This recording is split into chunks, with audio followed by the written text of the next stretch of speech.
को हिंदी में लोकतंत्र कहा जाता है, इंग्लिश में डेमोक्रेसी कहते हैं और ठेठ में लोगों का शासन कहा जाता है। यह लोगों का शासन को हम लोग लोकतंत्र के श्रेणी में रखते हैं और इसको इंग्लिश में डेमोक्रेसी कहते हैं, जो दो ग्रीक वर्ड को मिलने से बना है। एक है डेमोस और दूसरा है क्रेसिया। डेमोस का मतलब जनता, क्रेसिया का मतलब शासन। दो ग्रीक शब्दों को मिलने से बना है लोकतंत्र। और दो ग्रीक शब्द की अगर हम बात करें तो यूनान का जो शब्द है वो है ग्रीक शब्द, जैसे भारत का जो शब्द है वो है हिंदी, उसी तरीका से यूनान का जो शब्द है वो है ग्रीक। और दो ग्रीक शब्द को मिलने से बना है, पहला है डेमोस, दूसरा है क्रेसिया। डेमोस का मतलब जनता, क्रेसिया का मतलब शासन। यानी शासन किसके पास? तो जनता के पास। उसी को कौन तंत्र कहते हैं? लोकतंत्र कहते हैं। ये लोकतंत्र कहलाता है। मित्रों, लोकतंत्र के बारे में कहा जाता है कि लोकतंत्र अन्य शासन प्रणाली से सबसे बेहतर शासन प्रणाली है। सबसे बेहतर शासन प्रणाली और सबसे बेहतर शासन प्रणाली होने के कारण इसे अपनाया गया है और इसे लोग अपनाना चाहते हैं। तो सबसे बड़ी बात है कि लोकतंत्र जो है मुख्य रूप से दो प्रकार के होते हैं, एक प्रत्यक्ष लोकतंत्र और एक अप्रत्यक्ष लोकतंत्र। यानी प्रत्यक्ष का मतलब होता है डायरेक्ट डेमोक्रेसी और दूसरा है इनडायरेक्ट डेमोक्रेसी। प्रत्यक्ष मतलब होता है जिसमें जनता स्वयं आपस में भाग लेती है। देखिए, वैसा लोकतंत्र है प्रत्यक्ष लोकतंत्र जिसमें जनता खुद से आपस में भाग लेती है, कानून बनाती है और उसी के अनुसार देश को चलाती है मित्रों, और उसी के अनुसार देश को चलाने का प्रयास करती है। तो उसी को हम कहते हैं फ्रेंड्स लोकतंत्र, प्रत्यक्ष लोकतंत्र। यानी स्वयं अगर चलाने का प्रयास करेगा तो वो प्रत्यक्ष लोकतंत्र कहलाता है, प्रत्यक्ष लोकतंत्र कहा जाता है। इसमें जनता स्वयं आपस में भाग लेती है, वो नियम कानून खुद बनाती है और खुद बना करके राष्ट्र को संचालित करती है। उसको हम प्रत्यक्ष लोकतंत्र के रूप में जानते हैं।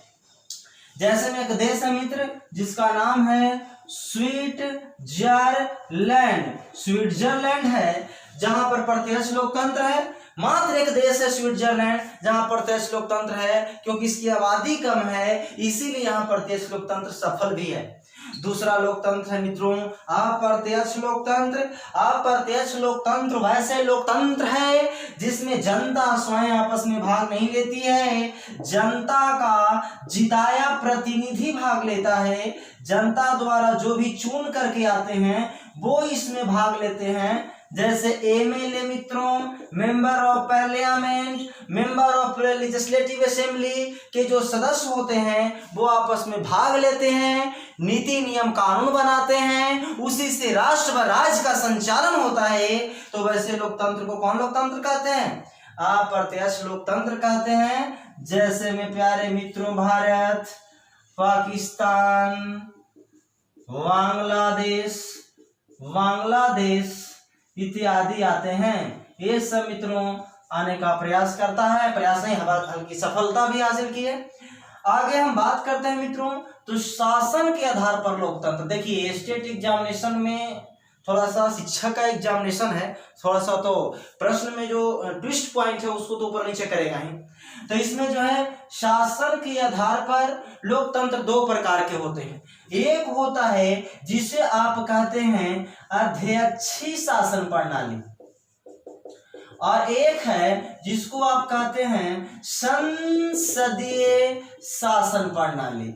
अध्यक्षीय शासन प्रणाली और संसदीय शासन प्रणाली। अध्यक्षीय में क्या होता है और संसदीय में क्या होता है? तो अध्यक्षीय और संसदीय बात को समझिए कितना इंपॉर्टेंट है, यहां से प्रश्न आ सकते हैं। अध्यक्षीय शासन प्रणाली है, इसमें क्या होता है कि राष्ट्र का प्रमुख और सरकार का प्रमुख दोनों एक ही व्यक्ति हो तो वो कैसा शासन प्रणाली कहलाएगा जी? तो अध्यक्षीय शासन प्रणाली कहलाएगा। राष्ट्र जैसे अमेरिका है, अमेरिका देश का भी प्रमुख डोनाल्ड ट्रंप साहब ही हैं, और सरकार का जो कैबिनेट का प्रमुख है वो डोनाल्ड ट्रंप साहब ही हैं। इसका मतलब है यदि दोनों का प्रमुख होता है सरकार तो वह अच्छी शासन प्रणाली है। दूसरा है संसदीय शासन प्रणाली, वैसी शासन प्रणाली है जिसमें राष्ट्र का प्रमुख और सरकार का प्रमुख अलग अलग होता है।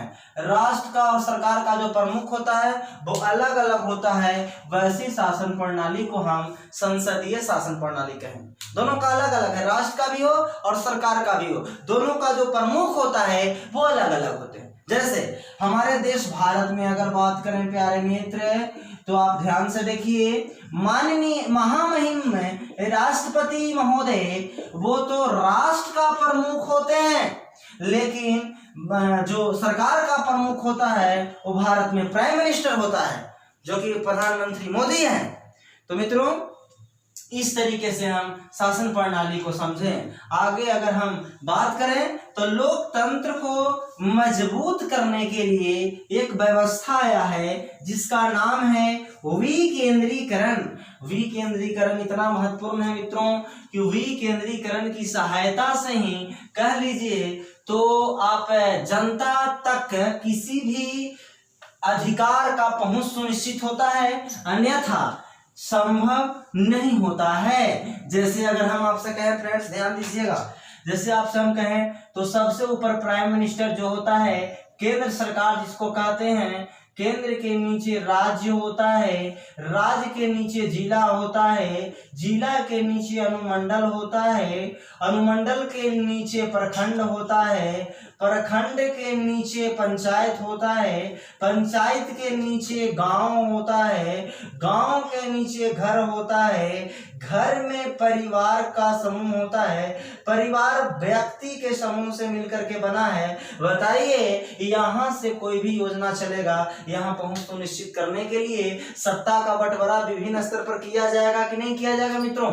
और इसी को हम कहते हैं सत्ता का बंटवारा है, शक्ति का बंटवारा है, इसी को हम विकेंद्रीकरण डिसेंट्रलाइजेशन कहते हैं। जैसे यहाँ प्राइम मिनिस्टर है तो यहाँ चीफ मिनिस्टर है, यहाँ डिस्ट्रिक्ट मजिस्ट्रेट है, यहाँ सब डिविजनल मजिस्ट्रेट है, तो यहाँ बीडीओ है, ब्लॉक डेवलपमेंट ऑफिसर, तो यहाँ मुखिया को मान लीजिए और यहाँ वार्ड मेंबर को मान लीजिए। तो इस तरीके से फ्रेंड्स जो व्यवस्था है वो ऊपर से नीचे की ओर आता है और इसी को हम विकेंद्रीकरण के नाम से जानते हैं। इस प्रणाली को हम विकेंद्रीकरण कहते हैं, यानी शक्ति का बंटवारा केंद्र स्तर से व्यक्ति स्तर तक के बीच में होता है, तो इसे हम विकेंद्रीकरण के श्रेणी में या लोकतंत्र के यानी आप कह सकते हैं लोकतंत्र को मजबूतीकरण के श्रेणी में इसको भव्य माना जाता है। जैसे अगर हम आपसे कहें फ्रेंड्स, तो विकेंद्रीकरण को मजबूत करने के लिए एक तो कि शहर स्तर पर जिसको आप नगर कहते हैं, और एक गांव स्तर पर जिसको आप ग्रामीण क्षेत्र कहते हैं, यहाँ दो प्रकार के प्रोविजन किए गए हैं। जैसे गांव स्तर पर जो है पंचायत का व्यवस्था किया गया है मित्र, गांव स्तर पर पंचायत का व्यवस्था किया गया है, और ये पंचायत में तीन प्रकार के सुव्यवस्थित स्थापित की गई है। एक का नाम है ग्राम पंचायत, दूसरा का नाम है जिला माफ कीजिएगा पंचायत समिति, और तीसरा का नाम है जिला परिषद। ये तीनों को अलग अलग कहते हैं फ्रेंड्स, जिला परिषद तीनों है, यानी ग्राम पंचायत, पंचायत समिति और जिला परिषद, यानी कि गांव में जो है पंचायती राज व्यवस्था का स्थापना किया गया है, जिसे तीन भाग में बांटा गया है, ग्राम पंचायत, पंचायत समिति और जिला परिषद, ये तीन भाग में विभाजित किया गया है मित्र। हम थोड़ी सी अगर हम बात करते हैं यहाँ पर, तो शहर में भी नगरीय पंचायत को तीन भाग में बांटा गया है ताकि सत्ता का विकेंद्रीकरण हो, ताकि सत्ता बंट करके चले।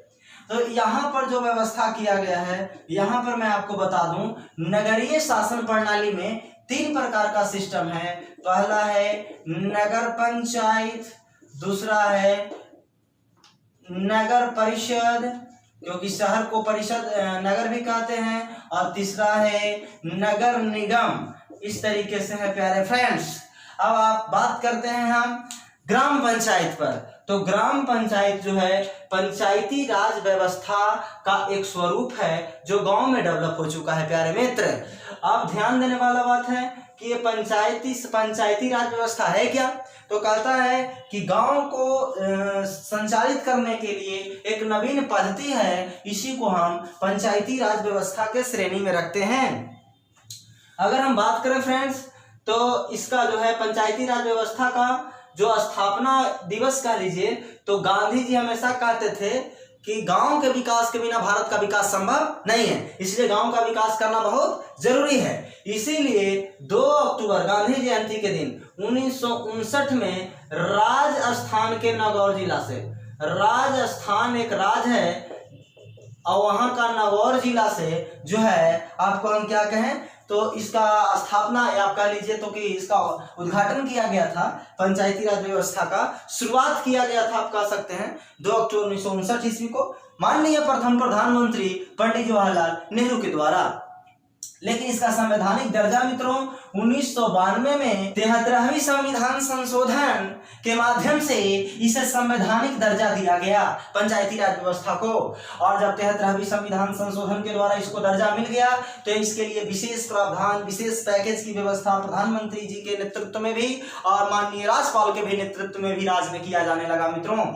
और उसके बाद इसको 3 भाग में भी केंद्रीकरण किया गया, ग्राम पंचायत, पंचायत समिति, जिला परिषद। यह पंचायती राज व्यवस्था का सबसे निचला स्तर है जिसका गठन मित्रों 7000 आबादी वाले क्षेत्र में होता है। कभी कभी क्वेश्चन ये भी पूछ लेता है कि कितने आबादी वाले क्षेत्र में गठन होता है, तो 7000 आबादी वाले क्षेत्र में गठन होता है। अब आप जानते हैं कि एक पंचायत, एक आपसे हम कहें तो एक पंचायत में जो वार्ड की संख्या होती है वो 15 से 16 वार्ड होते हैं और इसका जो अध्यक्ष होता है मित्र वो मुखिया होता है। इसका अध्यक्ष कौन होता है?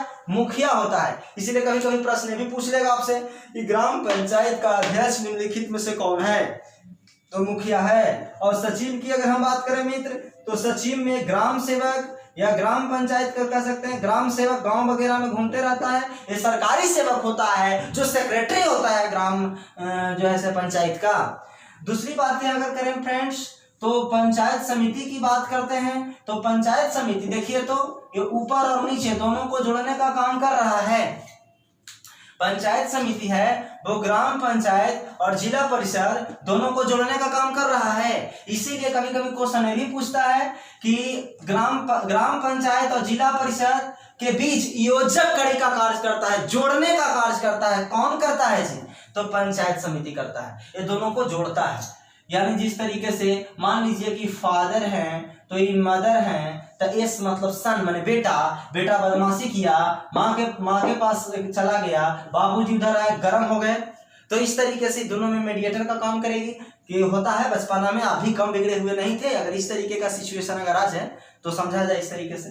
तो ये जो है पंचायत समिति जो है ग्राम पंचायत और जिला परिषद को जोड़ने का काम करता है।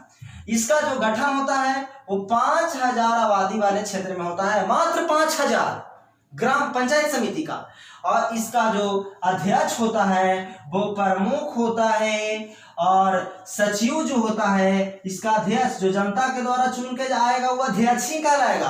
तो अध्यक्ष होता है वो प्रमुख कहलाता है। लेकिन अगर इसका हम सचिव की बात करें तो सचिव बीडीओ होता है जिसको प्रखंड विकास पदाधिकारी कहते हैं। सचिव बीडीओ होते हैं, ब्लॉक डेवलपमेंट ऑफिसर होते हैं जो कि कार्य करते हैं। क्यों भाई ये होते हैं? तो क्योंकि पंचायत समिति जो है वो गांव स्तर पे काम नहीं करता है, वो प्रखंड स्तर पे काम करता है, खंड स्तर पे काम करता है। अगला फ्रेंड्स जिला परिषद है। जिला परिषद पंचायती राज व्यवस्था का 3 स्तर है और 3 में सबसे ऊंचा जो स्तर है जो जिला स्तर पर होता है वो कौन है? तो जिला परिषद है। तो जिला परिषद का जो गठन हुआ है वो 50,000 आबादी वाले क्षेत्र में हुआ है। जिला परिषद का गठन जो है 50,000 आबादी वाले क्षेत्र में होता है और ये जो है सबसे ऊपर का स्तर है जिसमें वार्ड की संख्या से कुछ लेना देना इसमें नहीं होती है। इसमें आपको बता दूं कि इसके जो अध्यक्ष होते हैं महोदय, ये जिला स्तर पर तो काम करता ही है, और इसका अध्यक्ष होते हैं जो चेयरमैन होता है, इसका अध्यक्ष चेयरमैन होता है, तथा जो सचिव होता है वो जिला पदाधिकारी, या आप इसको डीएम भी कह सकते हैं। क्यों भाई? क्योंकि जिला स्तर पर काम कर रहा है, तो ये जो है कलेक्टर होता है इसका, आप कह सकते हैं अध्यक्ष के रूप में कार्य करने वाला। तो फिर प्यारे मित्रों, इसके तत्पश्चात हम आगे की ओर अगर बढ़ते हैं तो हम बात करते हैं नगरीय शासन व्यवस्था पर, जो नगर स्तर पर विकास के कार्य को तथा छोटी मोटी समस्याओं को देखने के लिए इस नगरीय स्तर पर एक पंचायत का व्यवस्था किया गया है, जिसे नगरीय शासन व्यवस्था कहते हैं। नगरीय शासन व्यवस्था जो नगर स्तर पर सुशासन स्थापित करने के उद्देश्य से बनाया गया है मित्रों। और इसका भी जो है 74वीं संविधान संशोधन 1992 में ही संवैधानिक मान्यता इसको भी मिला है। संविधान में इसको भी पहले से मान्यता नहीं था, लेकिन 74वीं जब संविधान संशोधन 1992 में माननीय नरसिम्हा राव जी प्रधानमंत्री जी की सरकार में जो है इस सब ये लोगों को जो है संवैधानिक दर्जा और कह लीजिए तो कि प्रदान किया गया। और नगर पंचायत है, इसका नगर पंचायत जो है नगरीय शासन व्यवस्था का सबसे निचला स्तर है, सबसे निचला स्तर है, जो कस्बा के बाद थोड़ा सा शहर टाइप पर डेवलप होता है। तो नगर पंचायत का सबसे निचला स्तर है, जिसमें नगर पंचायत का जो गठन होता है वो 12,000 से 40,000 आबादी के बीच वाले क्षेत्र में होता है। यानी कहने का मतलब है इसका जो गठन होता है वो 12,000 से 40,000 आबादी वाले क्षेत्र में होता है। और इसमें वार्ड की संख्या 16 वार्ड से 35 वार्ड तक होते हैं। इसमें 16 वार्ड से 35 वार्ड होते हैं। और ये वार्ड के जो अध्यक्ष होता है मित्रों, वार्ड के जो अध्यक्ष होते हैं, इन लोग को जो वार्ड चुन के आता है वही अध्यक्ष नगर पंचायत का अध्यक्ष कहलाता है। और इसका जो पदाधिकारी होता है जिसे आप सचिव कहते हैं प्यारे फ्रेंड्स, वो सचिव जो होता है वो कार्यपालक पदाधिकारी होते हैं। कार्यपालक पदाधिकारी जो कि बीपीएससी से चुन करके आते हैं, वो सेक्रेटरिएट टाइप का होता है, वो बैठते हैं और वही जो है नगर पंचायत के कार्यभार को देखते हैं सेक्रेटरी के रूप में।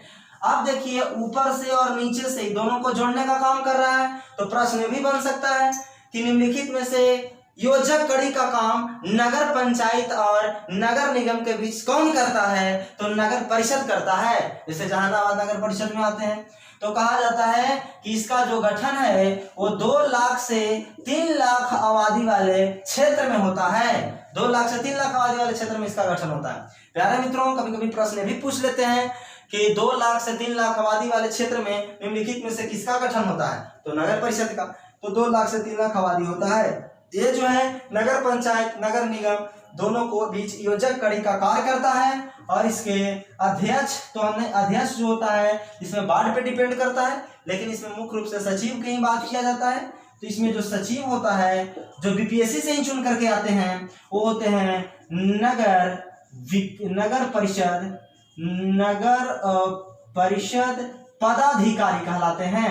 इसको नगर परिषद पदाधिकारी कहते हैं। अगला है मित्रों नगर निगम। यहाँ से बहुत सारे सवाल खड़े होते हैं।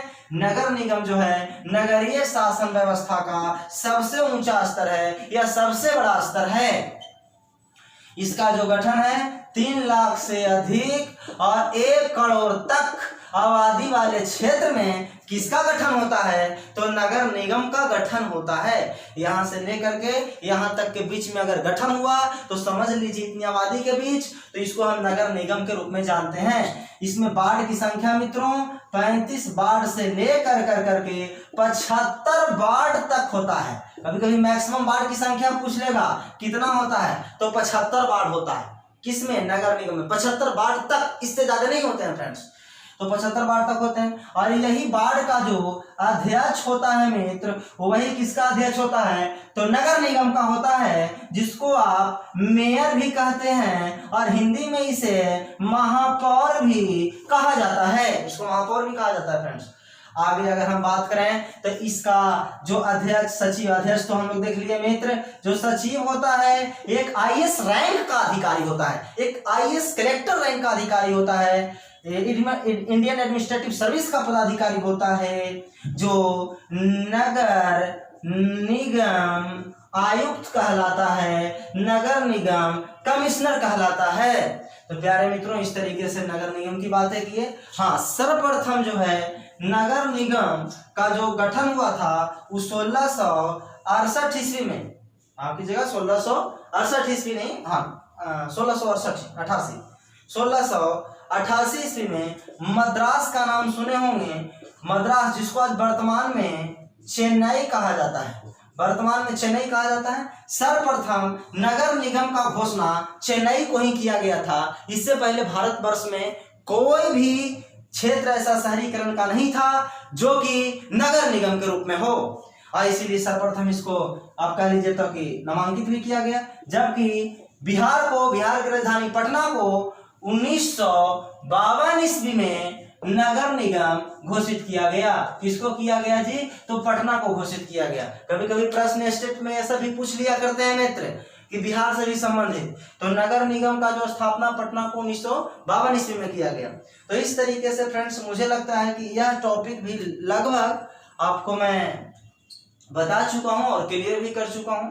तो इसके साथ ही मैं इस टॉपिक को समाप्त करता हूं, और लाइक करें, सब्सक्राइब करें, शेयर करें और थोड़ा कमेंट कर प्रोत्साहित भी करें। और इसी के साथ मैं इस लेक्चर को यहीं पे समाप्त करता हूं। नमस्कार।